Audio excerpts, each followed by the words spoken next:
So welcome everyone to Stepping into Possibility. This is the first of what will be 3 calls where I am going to lay out kind of what I think are the 9 fundamentals of really getting to the point where you can move from acknowledging that the game of life feels like it's playing you, to acknowledge that you can't win a game that you don't want to play, and then move into playing your game on your terms, all in and full out. And I believe that there are 9 fundamental principles, practices that you need to be aware of and employing in your life to move from what I call self-awareness, recognizing that there's a problem here. The game of life feels like it's playing you, you're not playing it.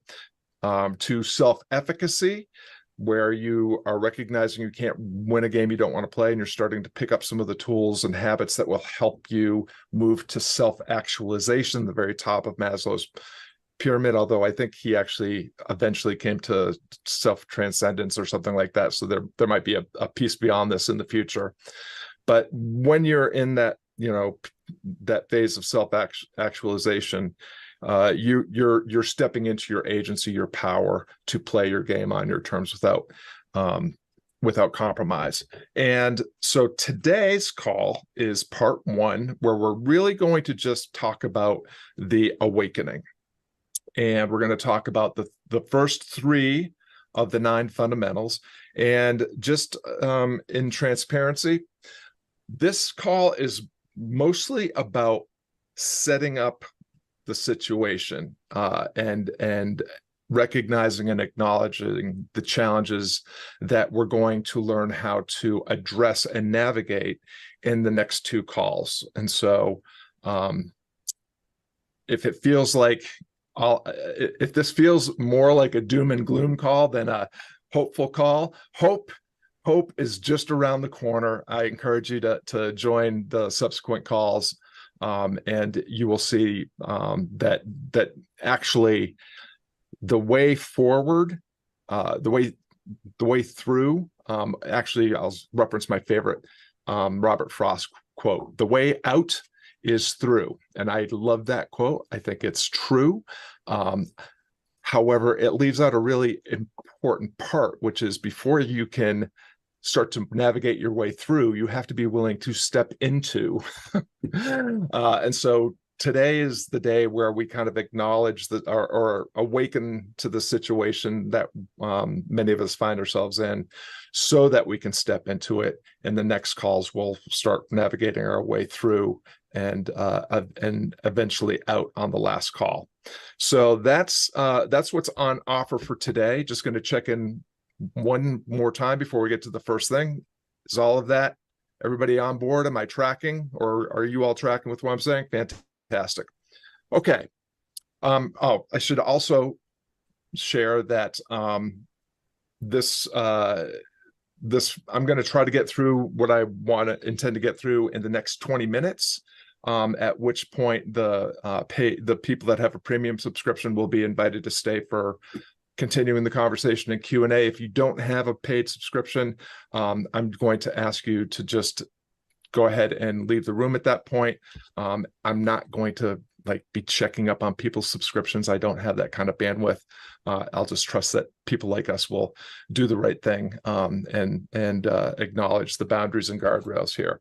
So, do you mean the Substack subscription, or is yes, thank you. Okay. So if you have any kind of Substack subscription, you are welcome to stay for the second half. Boy, that's a lot of S's. So awakening, waking up to the fact that the game of life is playing you, not the other way around. And I think everyone in this room is somewhere on that spectrum where this often happens.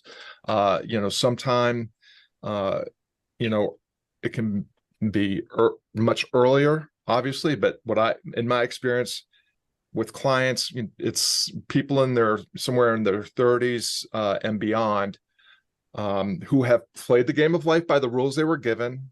They've gone gone to school and done what they're told and gotten good grades so that they could go to another school and do what they're told and get good grades so they could get a piece of paper that would allow them to get a job and do what they're told and move up the career ladder or get the promotions or get the raises or what have you. And your reward for that was the reward for this pursuit of happiness is we're going to give you salary, we're going to give you status, and we're going to give you stuff.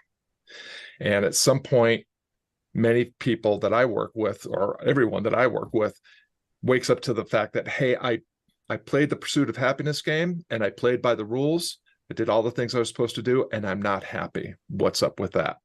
And so awakening has the awakening fundamentals are 3 R's, and that is routines.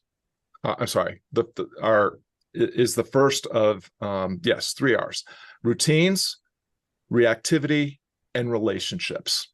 And under each of those are 3 things that it would be good for us to become aware of so that we know what exactly it is that we need to look out for as we start navigating our way through, and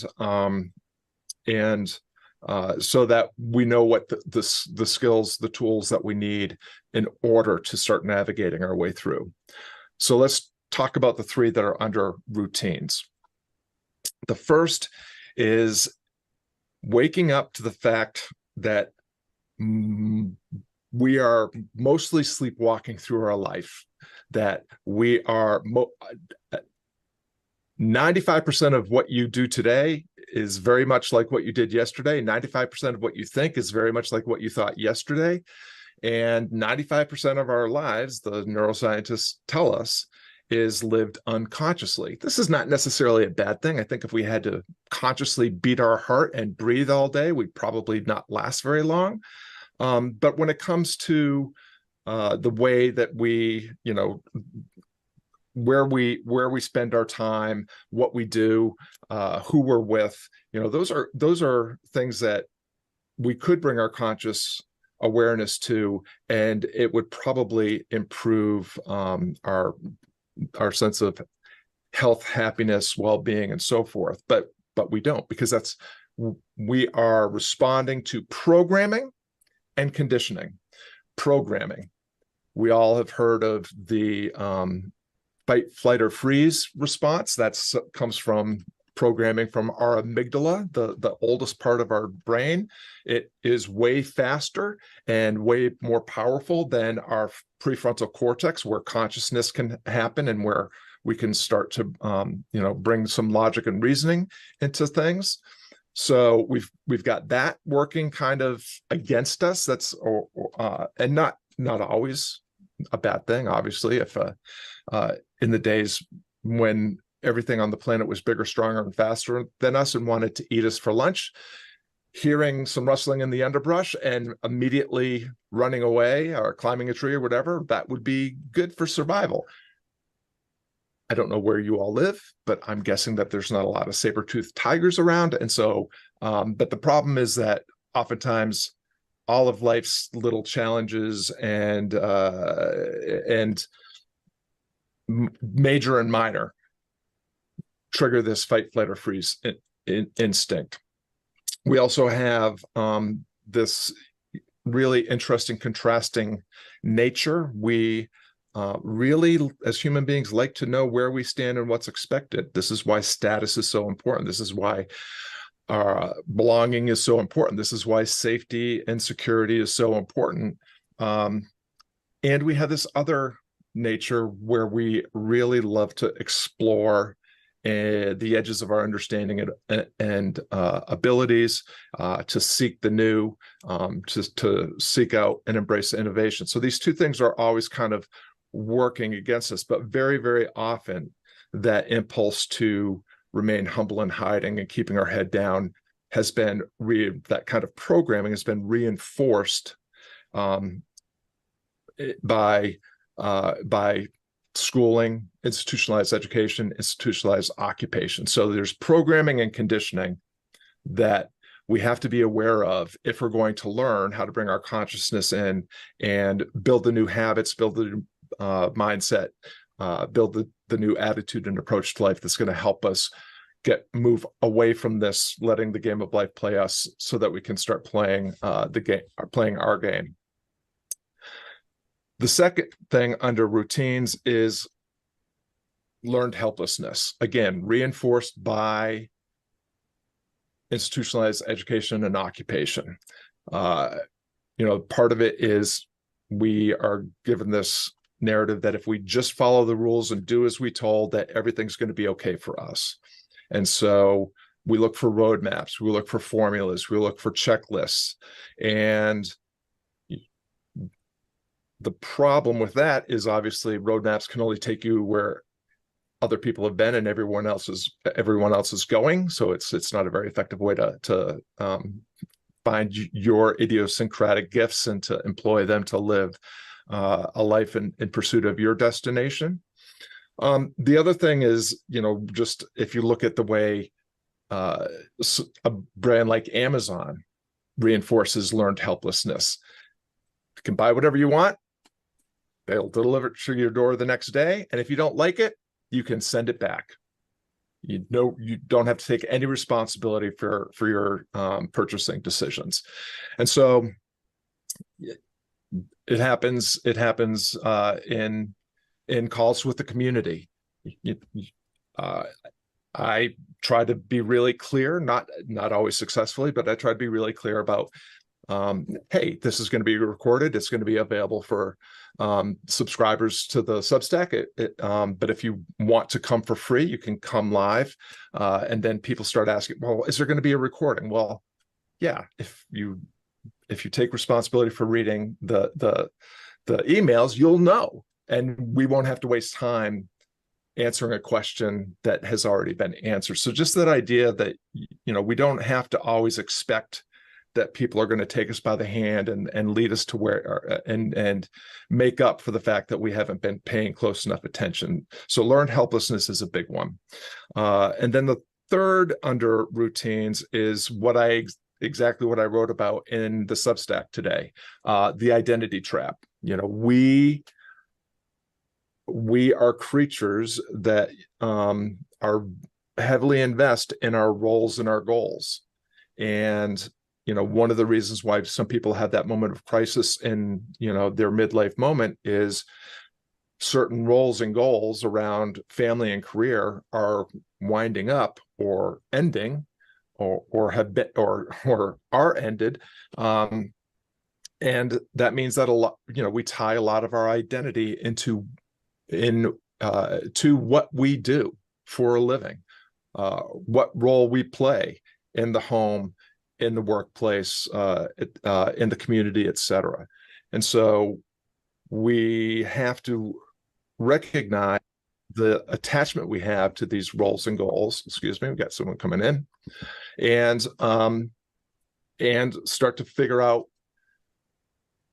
a narrative around an identity that is a little bit more inclusive of the many splendored facets of who we are, and then learn how to not be too clingy and attached to narratives that we have around identity. This is not at all to say, and I made this clear in the article,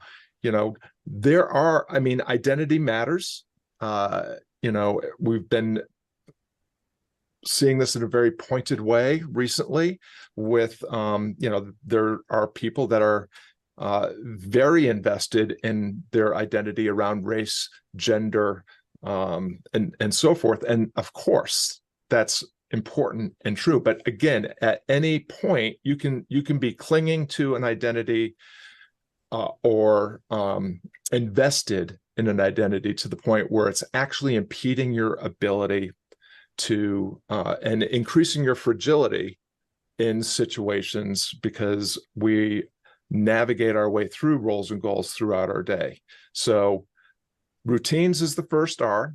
And what we want to be aware of is our programming and conditioning that are the learned helplessness that we have been encouraged to practice, and the dangers of the identity trap. So now that brings us to the second R, which is reactivity. Penny and I talked about this a little bit yesterday. The first of the three under reactivity is dropping the drama, Cartman's drama triangle.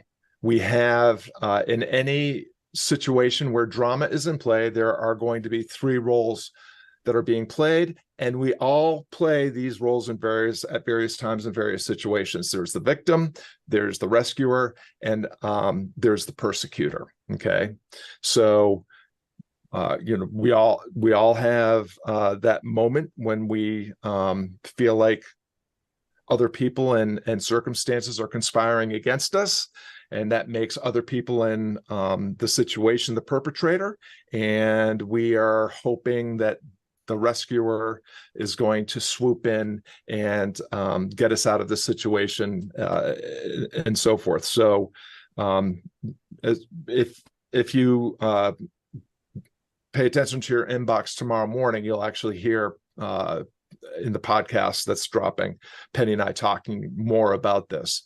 But just a quick reflection.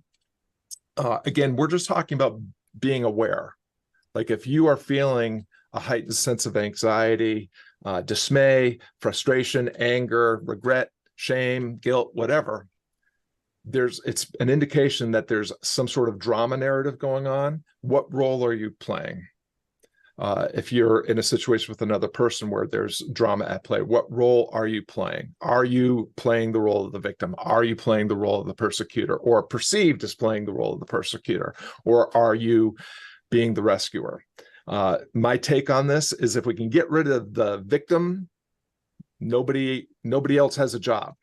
So if you can eliminate the victim narrative or reduce the amount of victim narrative in your own life, the persecutors and rescuers in your life won't have anything to do.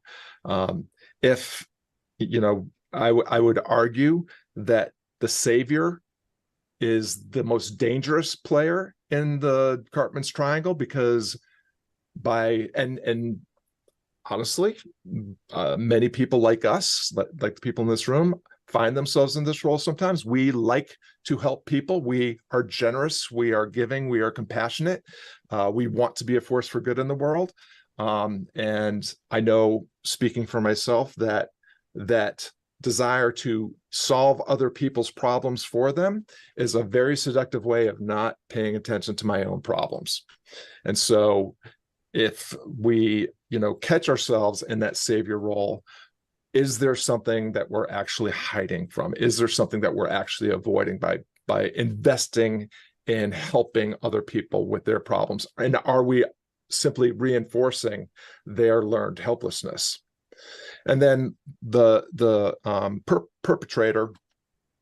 persecutor rather, that's an interesting one, because I don't think it really exists most of the time.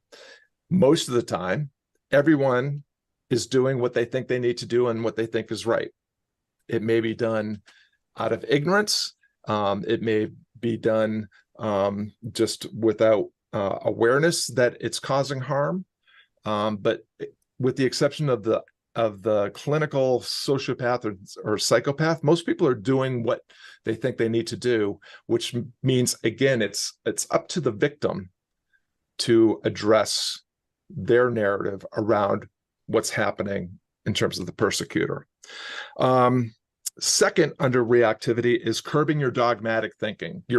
We are all born with biases. We all are born into situations that build the beliefs that we navigate the world through. And so dogmatic thinking is the opposite of scientific thinking. Dogmatic thinking is, I believe what I believe because I believe it. And you can see this in play all over. Turn on the news tonight. No, actually, don't turn on the news. Just trust me that there's a lot of dogmatic thinking going on. Look at social media. I've been dabbling in Twitter recently, and the number of dudes that look like me except 30 years younger that seem to have everything figured out and are telling you exactly what you should and need to do to get X, Y, and Z is astounding. And I find it hard to believe that people that young have actually got it all figured out and are actually living the dream that they are putting out there in their effort to get other people to buy stuff that they have for sale. So dogmatic thinking is just something to be really careful of. Obviously, the antidote is scientific thinking. Show me the reasoning, show me the logic, show me the evidence. If it can't be replicated, if it can't be tested, and if it can't be seen, it might be something that you don't want to spend a whole lot of time, invest a whole lot of your time and attention in. And then the third under reactivity is the blame game. And the blame game works in two directions. It works when you're looking in the rearview mirror and you're living in stories that might be involve guilt or regret about things that have happened in the past, shame about things that have happened in the past. And it can also exist through the windshield where you're looking ahead and attaching yourself to expectations and desires about what you want in the future that are beyond your control, or you're looking out the window at all of the things that are to blame for the way you feel, the situation you're in, etc. The mirror becomes really important here, because what you need to do when you catch yourself playing the blame game is recognize it's time to stop looking out the window, and it's time to look in the mirror, because the source of what's usually holding us back has to do with something being done by that person in the mirror, and the solution to that problem has to do with the person in the mirror. So under reactivity, we have dropping the drama triangle, curbing dogmatic thinking, and stopping the blame game, which gets us to our third and final R for today under awakening, and that is relationships. Under relationships, one of the first things to recognize is to be aware of what I call the intention impact gap. There's a great paper about this called The Rocky Road Between Intentions and Actions. But I arrived at this intention impact gap through my work as a head coach at Akimbo, where I was needing to navigate situations where students had conflict between themselves, or students had conflict with coaches, or students had conflict with the dude that created the course. And it was always, again, most people are not trying to cause harm. Most people are doing what they think is right. Their intention is not to cause other people pain or hardship. However, what we fail to recognize is that we don't always communicate as clearly, directly, and respectfully as we think we do, which means that the impact on another person can be seen very different than your intention. And that's because between intention and impact, there lies interpretation.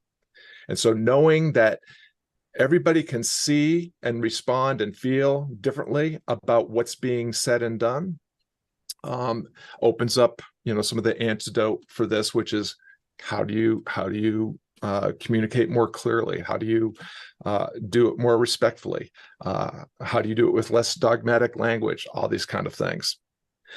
The second under relationships has to do with the Dunning-Kruger effect. This is the idea that when we have a little bit of a success, we think that we're much smarter and better at something than we might actually be. When we are actually very proficient at something, but we see someone that appears to not know as much or be experienced achieving a lot of success, we tend to fall into the valley of despair. And it really takes some work to recognize that it's this comparison of our of achievements or our competitive nature does not serve us very well. So Dunning-Kruger is is just that when we mistake a little bit of knowledge for proficiency or becoming an expert in something, and when we compare ourselves to people that appear to be doing really well, and can't figure out why we're not doing as well. And then the third under relationships is recognizing the power of networks. So we all have heard of Jim Rohn's you are the average of the 5 people you spend the most time with. Turns out that's false. There's been a lot of scientific study about this. And what they have found is that you are the cumulative average of everyone in your network. And that means that you're the average of the people that you have direct contact with, and the people that they have contact with, and the people that they have contact with. So there's 3 orders of concentric circles rippling out, and you are the cumulative average of all those people. So just by way of example, if the average of your cumulative network includes people that smoke, the chances that you are a smoker are very, very high. On the other hand, if the cumulative average of the people in your network are healthy eaters and exercisers, the chances that you'll be a healthy eater and exercise are very, very high. So it's important to be aware of, who. It's not about ditching all your loser friends that are dragging down your average. It's a matter of being judicious and thoughtful and deliberate about who are you spending more time with, paying more attention to, more connected to, and how can you be thoughtful about and deliberate about building boundaries and guardrails around the people that you may still have to be connected to or feel you have to be connected to, but not investing your valuable time, attention, communication, all those resources that will cause them to drag down your average. So under relationships, the third is the intention impact gap, being aware of the Dunning-Kruger effect, which is just basically this idea that we're comparing ourselves constantly to other people, or competing with them in a way that's not fueling our health and happiness. And then improving the network effect, making sure that you're being thoughtful about the people that you're spending attention with. So just before we go move on to the interactive part of things, stepping into possibility. This is the new book. We're actually addressing some things that are in the introduction, which is on the Substack under Start With Who. If you just put start in the search bar, you'll find it. And what we're doing is we are just kind of laying out or outlining the entire process. So it begins with awakening to the fact that the game of life is playing you, not the other way around. And we want to increase our self-awareness about what's going on. Under that, we have routines, reactivity, and relationships. And then moving forward in the subsequent calls, we'll be addressing acknowledging that you can't play a game that you don't want to be in, and or that you don't want to play. And we will address 3 R's fundamentals around that. And then in the third call, we'll address stepping into our agency, playing our game all in, full out, without compromise. And there will be 3 R's around that. So with that, I'm going to wrap up this portion, and I will just respectfully ask anyone that does not have a paid subscription to step out, and then the rest of us can jam for a little bit.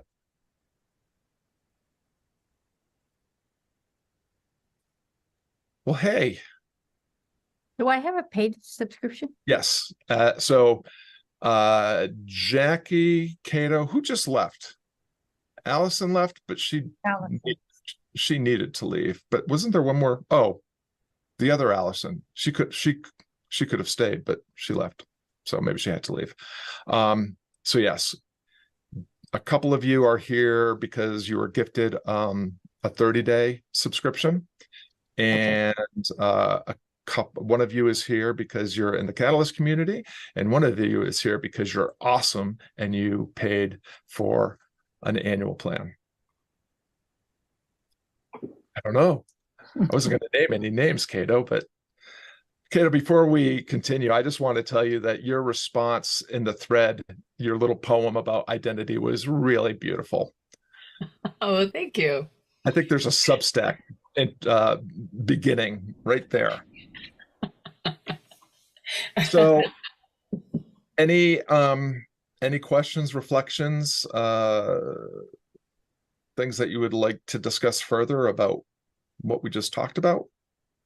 How was that for everyone in terms of clarity, interest, actionability on a scale of 1 to 10, no sevens allowed? What would you give it? 7.5. I knew you would be a contrarian. Well, if it was below 7, then let's get it above 7. Questions, reflections, things that you need more I insight would about. have liked is if you could actually spell out or put in the chat the resources that you were mentioning, because I didn't, some of them I just didn't get. I didn't, somebody's triangle and the Dunn-Kruger something, and so. Well, Jackie, there will be a replay and you will be able to help yourself. However, I might also be willing to put some links into the replay because I'm such a nice guy. Thank you so much. You're so kind. I thank you. I really, really am. That's my story, and I'm sticking to it. Yeah. But I had an observation. I don't know if it's an observation. I just thought it was really interesting, the triangle, when you talk about the victim, the persecutor, and the rescuer. And it made me think about, I don't know if it's true, but it made me think about a therapeutic relationship.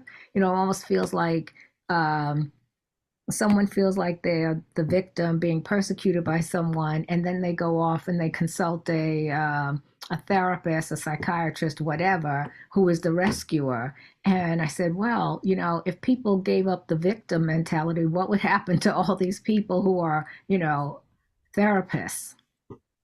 Yeah. Well, I think that's a really great insight, Jackie. I actually have worked and am working with therapists that this is really interesting because most of the therapists that I have worked with or am working with actually are also really great coaches. And I think that therapy and coaching, like if your therapist has coaching skills, that's the ideal situation, because so much of therapy still, at least in my experience from therapists I've worked with, is you just dump and they go tell me more about that, and so it's in some way you're repeating narratives that really are no longer serving you, and that's not very therapeutic, and so, like, I think coaches that pretend to be therapists, and you will see them on LinkedIn, like when you see trauma coach, I'm like, warning, Will Robinson. That's super dangerous, because I think therapy is really important. It's a skill like being a doctor or an engineer. Like, I want my planes to be able to actually fly. I want my engineers to have a degree. I want my doctor to have a degree. I want my therapist to have certification. Coaching doesn't require any of that. And so if you're a coach and you're playing therapist, that's not cool. But if you're a therapist, a trained therapist, and you adopt coaching, it just seems to me, in my experience, again, personal and working with people in that profession, that just seems to avoid that thing that you're kind of pointing at, which is, if we all just continue to repeat our sad stories. We're just going to keep living our sad stories. But the victim thing is, and I will tell you that I have a friend who is a highly credentialed therapist who thinks that my whole interpretation of the Cartman triangle is a bunch of baloney. But I suspect that it's because if enough people listen to my take, he wouldn't have as much work. I don't know if I answered a question or added anything to what was mostly a reflection, Jackie, but I hope that's helpful. Yeah, thank you. Well, actually, what you just said too reminded me of I used to, my first job, professional job in theater was for a company where we did original comedy about the experience of living with mental illnesses, and we toured it places, and about 80% of the people in the troupe had some experience or form of mental illness that they had lived with at least at some point in their journey. And a lot of people that were active in the troupe were, receiving services and things. So when we were running this troupe, the several directors, we would think of it more as we were lighting this circle, and we were the light. We were keeping the light lit. We're keeping the circle lit, and the theater happens in the light. It doesn't happen off. And we would help each other navigate, because if we were to leave getting into anybody's stuff, their thing, would mean we were leaving the circle untended. And so we would often help each other come back to we were here to provide this space and do this thing, because it's so easy to cross over into getting in the stuff, or what is that line between the theater artist who's doing this versus the therapy. They have therapists but you need to know where to help people get help, but that we did this other thing. It was one of the few things also in their life that wasn't organized, this is theater therapy. That wasn't what it was. We were no, we're a theater. We were written about in the New York Times and all these other things. But you got to be an artist here instead of everything else was therapy. Meal planning was there. So much of their lives was organized that way. And the people that were working, the members of the troupe. But anyway, that was that idea. And I think you were kind of hitting on that too, of that idea of how do we stay here and create language that helps us come back. And we would check in all the time too. If we thought we were, oh, that sounds like you're leaving the circle. Come on back, Oh, that's a great insight, because it reminds me, well, number one, it speaks to the importance of you have to establish the boundaries and guardrails, and you have to provide, if someone's heading out of bounds, hey, here's the boundaries and guardrails. Here's where you are. You might want to think about course correcting. And that was very much the approach that we had on the coaching teams, at least the ones that I headed in the workshops, is let's make sure that we're clear about the rules of community engagement. And to your point,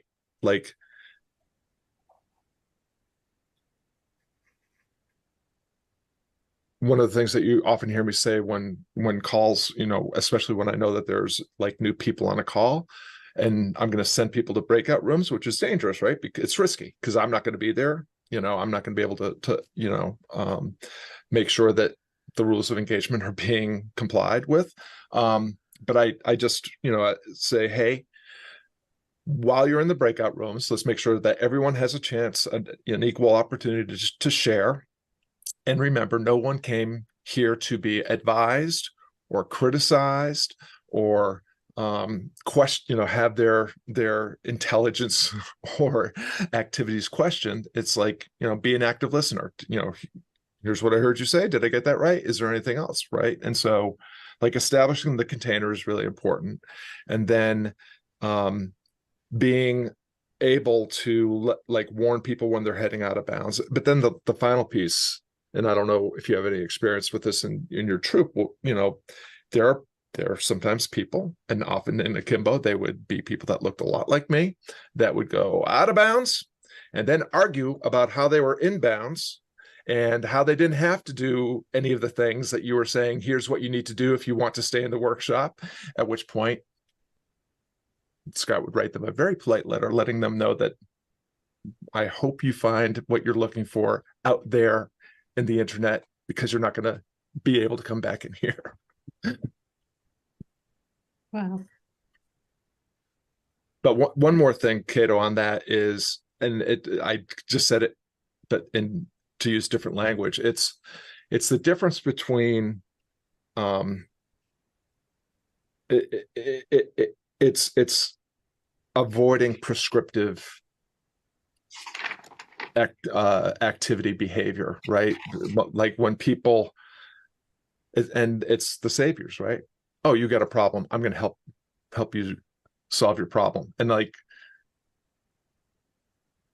someone has depression and someone says, oh, but depression's just all made up. You don't have depression, you just have to do. It's like, no. No. But that's, we also, like, we have this desire for prescriptive treatments. We want there to be a magic pill and take our pain away. So it's so much is going on in these kind of situations. Just reminded myself, like, one of the, like, often, at least a couple times in every workshop, I would get a message from a student saying, hey, I'm having a really tough time. I really need to talk to someone. Can we jump on a call? And, sometimes they were indicating that they were having, suicidal thoughts or, whatever. And, so I had a link, that I would be able to send, that they could find help in their zip code, and would have to, like, say, I'm sorry, the coaches don't have the training, and it would not be in anyone's best interest for me to hop on a call and talk about this with you. However, please, and Seth was always really great about helping us craft language for those kind of situations, because they came up a lot, especially in creatives. Not so much in freelancers. Freelancers think they know everything anyway, so they never had any problems. But yeah, people are fascinating.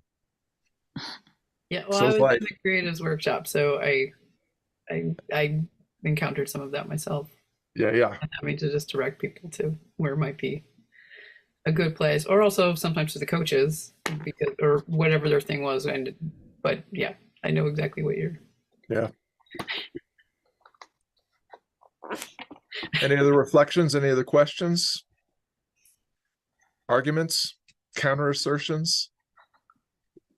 Well, actually, the thing though that actually came up yesterday, because I did the Akimbo, the Alt MBA Oh, cool. alumni meeting that they had, and the thing about actions versus intentions came up, and the idea of misalignment, because one of the people was working on a workshop, but we're going to be addressing that in a couple of days, and so that came up, and I was just curious how it landed on the same page in my notebook, because this happened. This was the next thing that happened. I was like, Oh, that's really oh, interesting. look, there's my notes, and you said almost the same thing.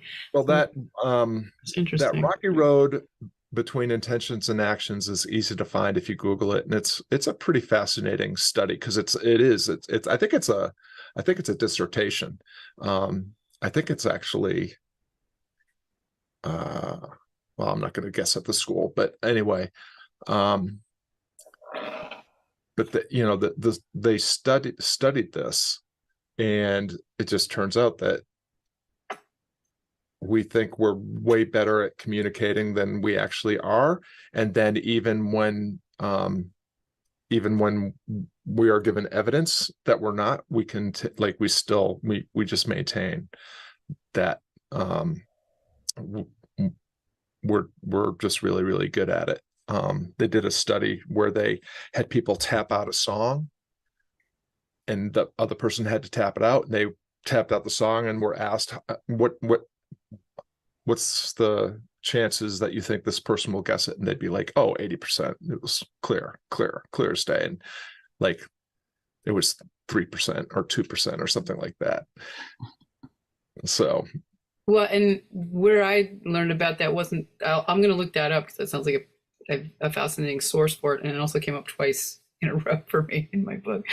But when I studied linguistics as part of cognitive science and took a separate course in linguistics, that I started realizing how much room there is in language, just as how far as because we were studying semantics as well as syntax and things, and how the organizations work. And I was like, oh, because we were using mathematical things to just show the formulas, and using set theory, especially when it comes to semantics. And I was like, there is so much room in every single little part. And we think this is a clear sentence, but look at all the things it could mean to a different observer when we were looking at it like a formula, an equation.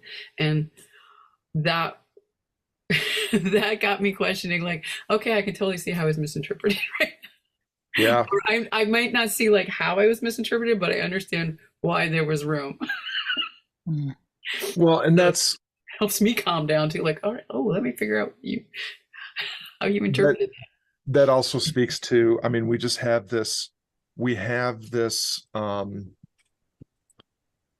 this instinctual need for certainty in our lives, and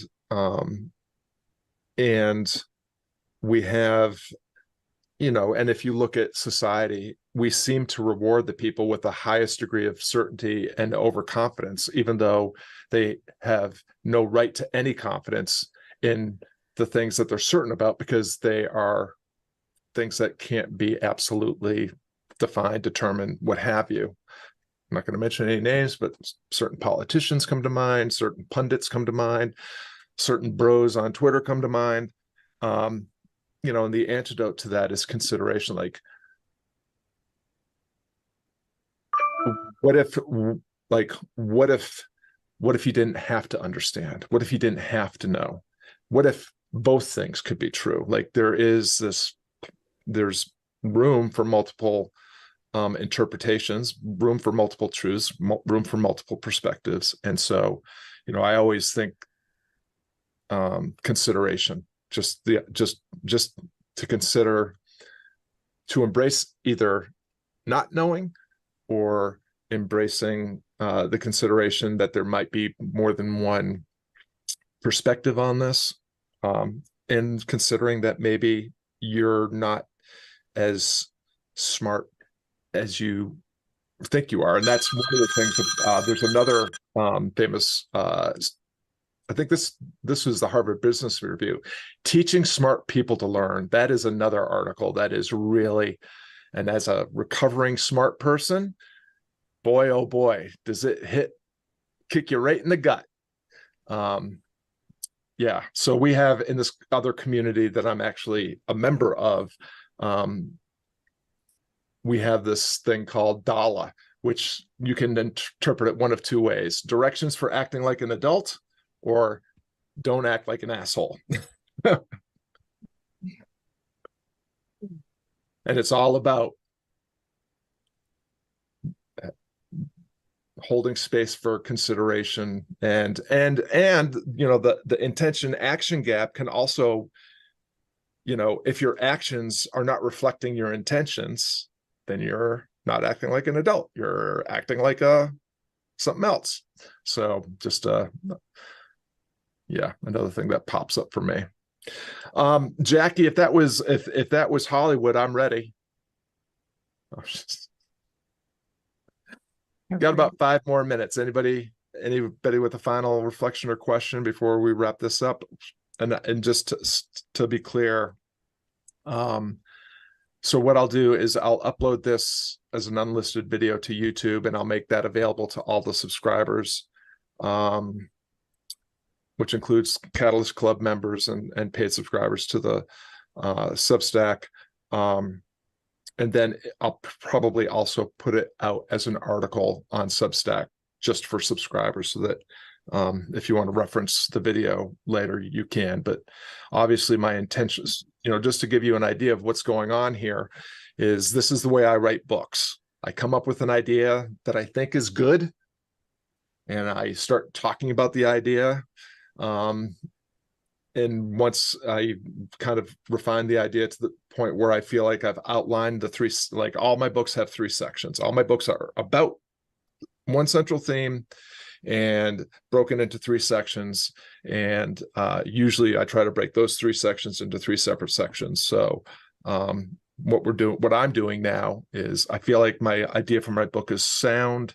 I feel like my framework is sound, but now I'm workshopping each of those sections to test for resonance and to check for my faulty reasoning or my my bad ideas or my clearly articulated ideas and that sort of thing. So next call will be in 2 weeks because I'm away next week, and I think I have the next one scheduled for 3 weeks, but I'm probably going to bump that one from out 2 weeks from the next one, just to give myself some breathing room and to be able to process the feedback from each call.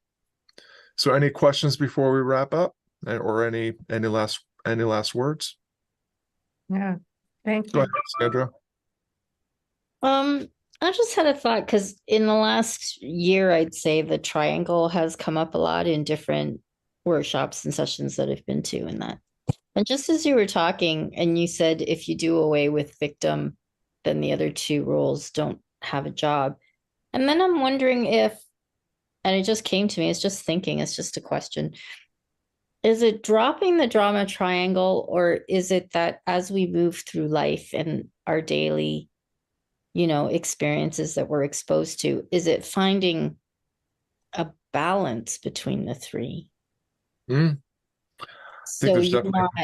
you're not heavily one victim, because victim, persecutor, rescuer, I couldn't figure out what the third would be, but it's like, are you open to being a receiver? Are you open to being a giver in your fullest potential?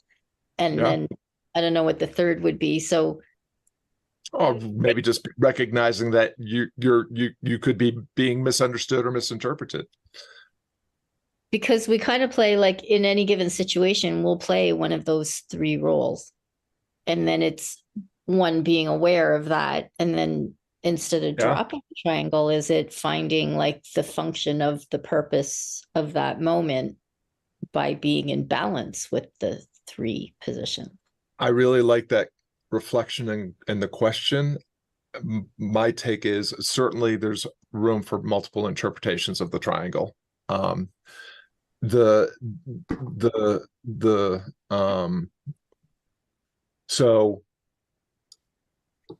the first is the most important thing is that we recognize that the triangle is actually like there is this triangle. Like when there's drama going on, there's going to we will find the three roles in play.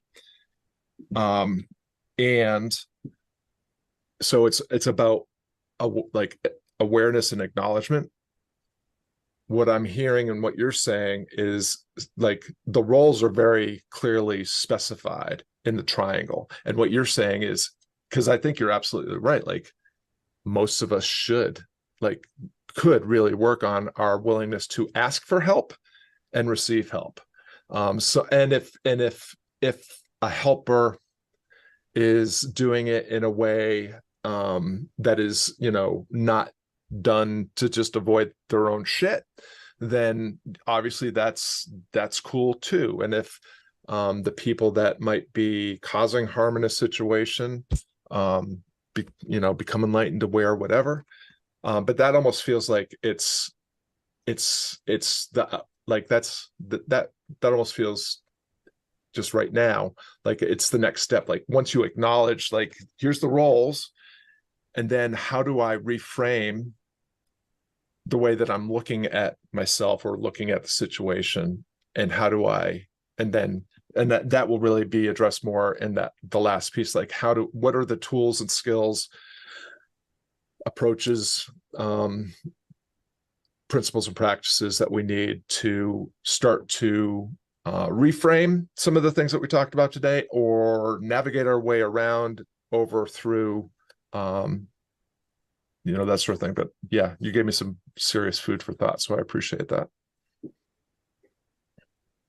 Penny, were you going to say something? I couldn't tell if you were coming in when Sandra came in. No, I'm interested in what she said and I was listening again. That's all. Okay. So are we good? Awesome. Appreciate you all attending. Appreciate you all sitting in on the second half, and for giving me some good ideas and things to talk about, but mostly just a chance to run my mouth and test my ideas out in the wild with people that I actually like. So enjoy the rest of your day, and hope to see you on some of the future calls. Thanks, Scott. Bye. Thanks. You're very, very welcome.